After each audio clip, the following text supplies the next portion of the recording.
তুমি দেখতে পাচ্ছ আমার একটা ইউটিউব চ্যানেল রয়েছে, যে ইউটিউব চ্যানেলটার নাম প্রীতম জানা। যে ইউটিউব চ্যানেলটার মধ্যে 6000+ সাবস্ক্রাইবার রয়েছে। আর এই ইউটিউব চ্যানেলটার মধ্যে কিছু কিছু ভিডিওর মধ্যে 1,00,000+ ভিউজ আছে, আর এরকম অনেক ভিডিও আছে যে ভিডিওর মধ্যে 50,000+ ভিউজ আছে। আর এই জিনিসটা হচ্ছে কেন তুমি জানো? এই জিনিসটা হচ্ছে একটাই কারণে, কারণ আমি একটা ট্রিক লাগিয়েছি। সেই ট্রিকটা কি, সেই ট্রিকটা তুমি জানবে আজকে এই ভিডিওর মধ্যে। সুতরাং এই ভিডিওটা পুরোটাই দেখবে মনোযোগ সহকারে। এবার তুমি নিশ্চয়ই ভাবছো যে আমি এই ট্রিকটা যদি ওই চ্যানেলের মধ্যে লাগিয়ে এত বড় করতে পারি, তাহলে এই চ্যানেলের মধ্যে কেন লাগাচ্ছি না? এই প্রশ্নটা হয়তো তোমার মনে আসছে। দেখো, এই ট্রিকটা কিন্তু আমি এই চ্যানেলের মধ্যেও লাগাচ্ছি, আর এই চ্যানেলের মধ্যে লাগাচ্ছি বলে এই চ্যানেলের মধ্যে যত ভিউজ আসছে সব কিন্তু ব্রাউজ ফিচার্স থেকে আসছে। এবার ব্রাউজ ফিচার্স মানে কি?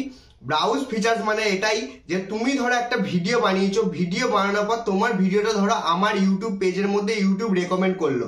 এবার সেই ভিডিওটা যদি আমি দেখি, সেগুলি তাহলে তোমার ব্রাউজ ফিচার্স থেকে ভিউজ আসলো। ঠিক আছে, বুঝতে পারলে? এটাই হচ্ছে ব্রাউজ ফিচার্সের কাজ। এবার দেখো, ব্রাউজ ফিচার্স থেকে ভিউজ আনলেই কিন্তু তোমার চ্যানেল কিন্তু ঝড়ের গতিতে বুস্ট হবে, মানে একদম ঝড়ের গতিতে এগিয়ে যাবে, কেউই তোমাকে আটকাতে পারবে না। এবার ব্রাউজ ফিচার্স থেকে ভিউজ আনতে গেলে তোমাকে 10 মিনিট কাজ করতে হবে। এই 10 মিনিট কি কাজ করতে হবে? 10 মিনিট তোমাকে কাজ করতে হবে ইউটিউব ভিডিও থাম্বনেলের উপর। এবার ইউটিউব ভিডিও থাম্বনেলই কিন্তু সব। একটা ইউটিউব ভিডিও ভাইরাল করার জন্য প্রধানত সব থেকে বেশি গুরুত্বপূর্ণ হয় সেই ভিডিওটার থাম্বনেল। যেহেতু এটা বড় ভিডিওর কথা বলা হচ্ছে, মানে লং ভিডিওর কথা বলা হচ্ছে, শর্ট ভিডিওর কথা নয়। ঠিক আছে, তো একটা ইউটিউব ভিডিও ভাইরাল করতে গেলে সেই ইউটিউব ভিডিওটার থাম্বনেলটাই সব থেকে বেশি গুরুত্বপূর্ণ। মানে তুমি যে আমার এই ভিডিওটার মধ্যে ক্লিক করে এসছো, এই ভিডিওটার যে পোস্টারটা ছিল, মানে যে ছবিটা ছিল, সেই ছবিটাই কিন্তু সব থেকে বেশি গুরুত্বপূর্ণ। সেই ছবিটা দেখে তোমার ভালো লেগেছে, সেই কারণে তুমি এই ভিডিওটার মধ্যে ক্লিক করেছো, তারপরে তুমি এই ভিডিওটাকে দেখছো। সুতরাং একটা তুমি যদি ভালো থাম্বনেল, আমি কথাই বলছি, তোমার একটা ভিডিও বানাতে সময় লাগে 1 ঘন্টা, 2 ঘন্টা, 3 ঘন্টা, খুব জোরে 4 ঘন্টা সময় লাগে। কিন্তু তোমার একটা থাম্বনেল বানাতে কতক্ষণ তুমি সময় নাও? একটা থাম্বনেল বানাতে তুমি হয়তো সময় নাও 2 মিনিট, 3 মিনিট, খুব জোর হলে 5 মিনিট। 5 মিনিটের মধ্যে একটা ভালো ইউটিউব থাম্বনেল কোনোদিনও হয় না। আমার একটা ভিডিও বানাতে সময় লাগে 3 ঘন্টা মতন সময় লাগে, কিন্তু আমি একটা সেই থাম্বনেলটা বানাতে সময় নিই কত জানো? শুনলে অবাক হয়ে যাবে, 3 ঘন্টারও বেশি সময় নিয়ে একটা থাম্বনেল বানাতে। একটা পারফেক্ট থাম্বনেল তখনই হয় যখন তুমি সেই থাম্বনেলটার মধ্যে মনোযোগ সহকারে কাজ করবে।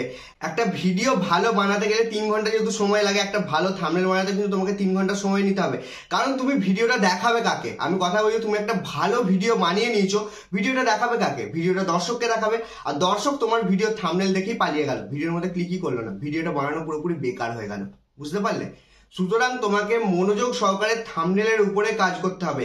এবার তুমি ভাববে যে এইচডি কোয়ালিটির থাম্বনেল আমি বানাতে পারি না, তাহলে কিভাবে বানাবো?